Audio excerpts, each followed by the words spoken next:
राहुल गांधी 8 अगस्त को ऐसी press conference करते हैं जिसके बाद में सभी लोग हैरान हो जाते हैं। दरअसल फ्रेंड्स, इस प्रेस कॉन्फ्रेंस के अंदर वो जो है बीजेपी के ऊपर 2024 के अंदर फेक वोट डालने के एलिगेशंस लगाते हैं। अब गाइस, हर बार ये एलिगेशन लग रहे थे, हर बार जो है राहुल गांधी और जो कांग्रेस है वो ये कहती है कि ईवीएम है क्या वगैरह वगैरह, लेकिन फ्रेंड्स उनको कोई भी इतना सीरियस नहीं ले रहा था। पर इस बार जो है वो ये जो प्रेस कॉन्फ्रेंस करते हैं इसके अंदर detailed with data with proof जो है वो ये चीज़ बताते हैं कि जो फेक वोट है वो कितने डाले गए हैं, किस तरीके से डाले गए हैं। आइए समझते हैं इस वीडियो के अंदर इसको डिटेल के अंदर। दरअसल फ्रेंड, राहुल गांधी जो है वो एक प्रेस कॉन्फ्रेंस करते हैं जिसके अंदर वो ये चीज़ कहते हैं कि उन्होंने जो है इलेक्शन कमीशन से 2024 के इलेक्शन का डाटा लिया था। अब उन्हें डिजिटल डाटा तो नहीं मिला, फिर फिजिकल डाटा मिल गया। यहाँ पर आप देख सकते हो इस टाइप से उनको जो है डाटा दे दिया गया था।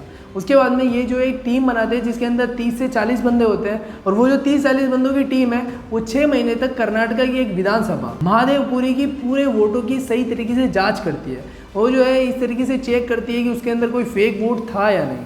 जब वो इस चीज़ को चेक कर लेती है, 6 महीने कंप्लीट होने के बाद जो रिपोर्ट्स आते हैं वो सबको हैरान कर देती है। राहुल गांधी के अकॉर्डिंग जो है उस इलेक्शन के अंदर लगभग 1,250,000 वोट जो है वो फेक डाले गए थे। अब इस मामला यहाँ पर ये है कि ये जो छोटे मोटे होते हैं फिर भी गाइस मान लेते हैं, पर 1,250,000 वोट बहुत ज़्यादा होते हैं।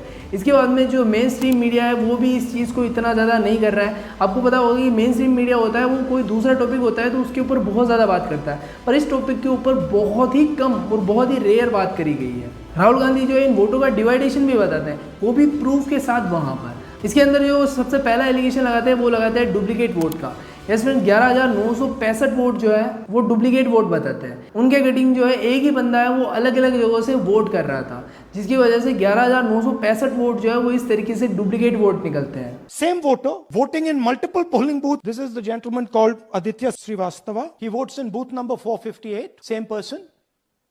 He votes again in booth number 459, same person. And then this gentleman goes Karnataka, Uttar Pradesh, Karnataka and Maharashtra. दूसरा जो सबसे मेन आंकड़ा जो कि इसके अंदर सबसे ज्यादा है वो है फेक और इनवैलिड एड्रेस का। यस फ्रेंड्स, वो ये कहते हैं कि 40,000 जो वोट है वो फेक एड्रेस के थ्रू डाले गए। मतलब उनके जो वोटर आईडी कार्ड थे उनके ऊपर लिटरली 0 लिखा हुआ था। वो ये चीज भी बता रहे थे कि फादर नेम भी बिल्कुल फेक थे। Thousands and thousands of these people. No address, house number 0. Father's name ILSDHFHUG. थोड़े और फादर्स नेम दिखाओ, ये बड़े इंटरेस्टिंग नाम है इनके। नेक्स्ट चीज वो बताता है कि सिंगल एड्रेस से बल्क वोट। अब इसके अंदर भी ये आंकड़ा बताते हैं लगभग 10,452 वोट का।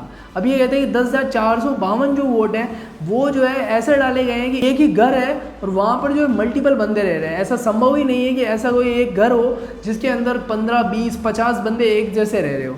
ऐसे कई सारे वोटर आईडी कार्ड थे जिसके अंदर एड्रेस बिल्कुल सेम था, और जब उन्होंने इस एड्रेस की जांच करी तो वहां पर कोई भी बंदा नहीं निकला। House number 35, 80 voters live in this house.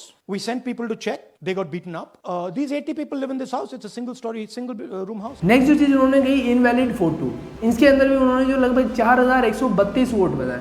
उनका कहना है कि बहुत सारे जो ऐसे वोट थे जिनके आईडी कार्ड के ऊपर फोटो बहुत ही ज्यादा जूम आउट था और कुछ पे फोटो भी नहीं था।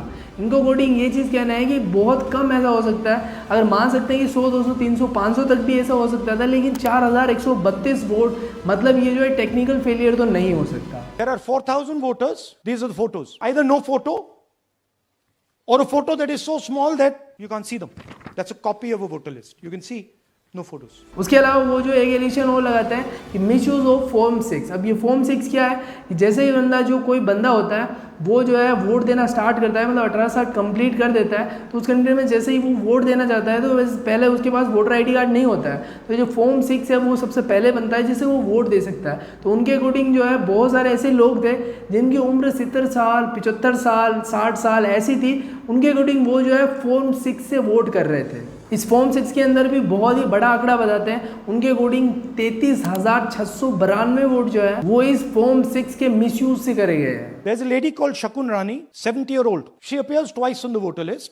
First name Shakun, surname Rani. Now she has no surname, but her first name is Shakun Rani.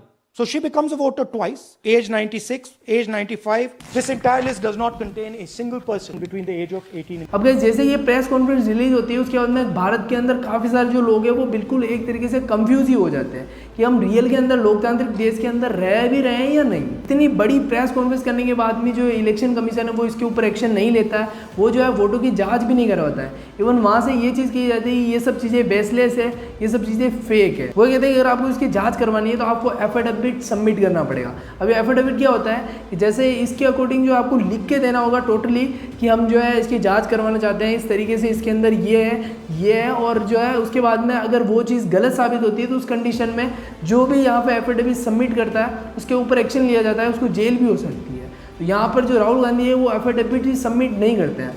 अब बहुत सारे लोग ये चीज़ भी कह रहे हैं कि एफिडेविट जो सबमिट करें तो हो सकता है कि इसके अंदर आंकड़ों में थोड़ी बहुत मिस्टेक हो सकती है या थोड़े बहुत गलत आंकड़े भी हो सकते हैं, तो उस कंडीशन में उनको जो है जेल भी हो सकती है, उनके ऊपर ऐसी कोई कार्रवाई भी हो सकती है, जिसकी वजह से जो है एफिडेविट सबमिट नहीं किया जा रहा है। और इसी वजह से इलेक्शन कमीशन जो है इसके ऊपर कोई भी एक्शन नहीं लेती है। इवन मेन स्ट्रीम मीडिया भी इसको सही तरीके से कवर नहीं करता है। वैसे आपका इसके ऊपर क्या कहना है कमेंट सेक्शन में जरूर से बताना।